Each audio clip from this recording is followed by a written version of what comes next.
bagaimana gerakan perempuan kontemporer, terutama gerakan perempuan Islam, merespon persoalan-persoalan kekinian dan strategi macam apa yang sebetulnya penting untuk dipikirkan bersama. Yang pertama, kalau kita merefleksi pola gerakan sejak Orde Baru, itu gerakan perempuan yang ada adalah kecil, sporadik, tapi lincah dan fleksibel. Jadi masih dalam bentuk gerakan-gerakan kecil, yayasan dan lain sebagainya. Tetapi isu yang diangkat pun hampir satu institusi bisa mengangkat banyak hal. Tapi kelebihannya banyak isu yang bisa diabsorb oleh para aktor-aktornya gitu. Nah, yang sekarang berkembang ini pasca reformasi memang membuka space yang lebih luas. Gerakan perempuan mengakumulasi diri menjadi gerakan perempuan yang bermassa, besar, membuka akses demokrasi bagi perempuan-perempuan marginal di komunitasnya yang dulu trauma 65 kan terjadi depolitisasi yang sangat serius terhadap gerakan perempuan yang dulunya gerakan politis akhirnya disimplifikasi menjadi satu gerakan sosial keagamaan. Nah, sekarang ini kita lihat bertumbuh banyak sekali ada gerakan-gerakan besar, ada gerakan perempuan petani, asosiasi atau koalisi perempuan Indonesia, ada perserikatan solidaritas perempuan, banyak sekali dan kita sangat senang dengan kecenderungan itu. Juga pertautan antara gerakan-gerakan yang dulu Qawani, Muslimat, Aisyah dan lain sebagainya juga semakin erat gitu ya.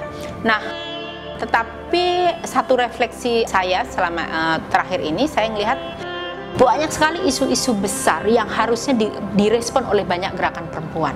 Tetapi justru karena mungkin gerakannya ada pola organisasinya terlalu besar, dia menjadi tidak fleksibel, kurang responsif, harus mendapat persetujuan massanya, gerbongnya terlalu panjang gitu ya, birokratisme institusionalnya menjadi lebih rumit sehingga terkadang isu-isu serius ini hanya direspon oleh beberapa gelintir individu saja gitu ya. Ini yang catatan penting, bagaimana walaupun dia besar dia tetap membuka ruang untuk responsif. Responsif berbeda dengan reaktif tentunya. Nah, hal yang penting lain juga bahwa awal-awal 90-an gerakan perempuan Islam itu sebenarnya hanya dimulai dari beberapa gelintir. Kita rajin membaca dan menerjemahkan pandangan-pandangan progresif dari berbagai negara. Kita ingat ada Fatimah Mernissi, Rifat Hasan, Asghar Ali.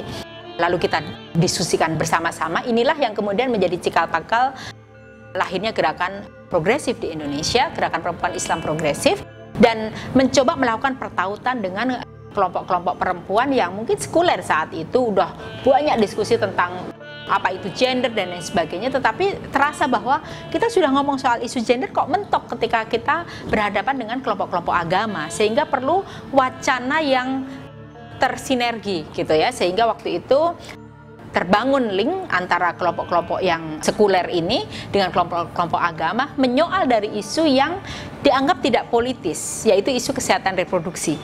Akhirnya itu menjadi pintu masuk yang strategis untuk bisa diterima oleh berbagai kalangan, terutama kelompok agama. Lalu dia menggeliat, mulai masuk akhirnya ke dalam isu-isu yang besar. Dari isu mempertanyakan politik tubuh yang sangat private individual ini, akhirnya dibawa mempertanyakan ke isu politik yang lebih luas, isu politik publik, leadership dan lain sebagainya gitu ya. Ini jadi bagaimana sebetulnya kekenyalan dan keluasan gerakan perempuan untuk berkontribusi dalam konteks demokratisasi di Indonesia. Sekarang ini gerakan perempuan Islam juga menggunakan metodologi baru. Di Indonesia kita lihat ada Alimat, lalu dia bertaut bersama dengan gerakan global Musawa. Ini adalah membangun satu metodologi baru untuk memperkenalkan agama dari bawah gitu. Satu metodologi di mana memulai dari isu kiwamah dan wilayah, isu kepemimpinan dan isu perwalian dari rumah tangga gitu.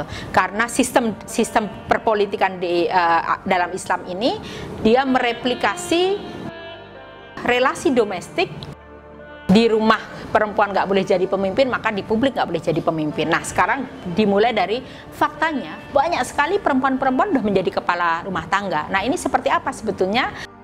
Islam harus kita interpretasi. Jadi ada proses negosiasi berdasarkan realitas sosial gitu. Ini yang metodologi ini yang coba dikembangkan, dan dia menjadi satu gerakan di berbagai dunia Islam, dan dia adalah pertautan antara ulama perempuannya, juga berbagai ulama dalam bidang-bidang ilmu yang lain, tidak hanya Islamic Studies, mencoba duduk bersama kemudian melahirkan satu metodologi baru ini gitu. Jadi ini akar tradisi ini sebenarnya sudah cukup panjang dalam tradisi Islam. Ulama-ulama dulu kan ahli medis, bisa duduk bersama dengan ahli matematika dan lain sebagainya. Namanya ulama itu memang spektrumnya luas, bukan hanya agama. Sekarang aja yang dimiopikan bahwa ulama itu adalah yang berhubungan dengan keahlian agama, padahal dia bisa menjadi satu keranjang besar yang berharga. Banyak intelektual bisa bersama untuk membangun satu wacana baru dan praktek-praktek baru yang mencerdaskan.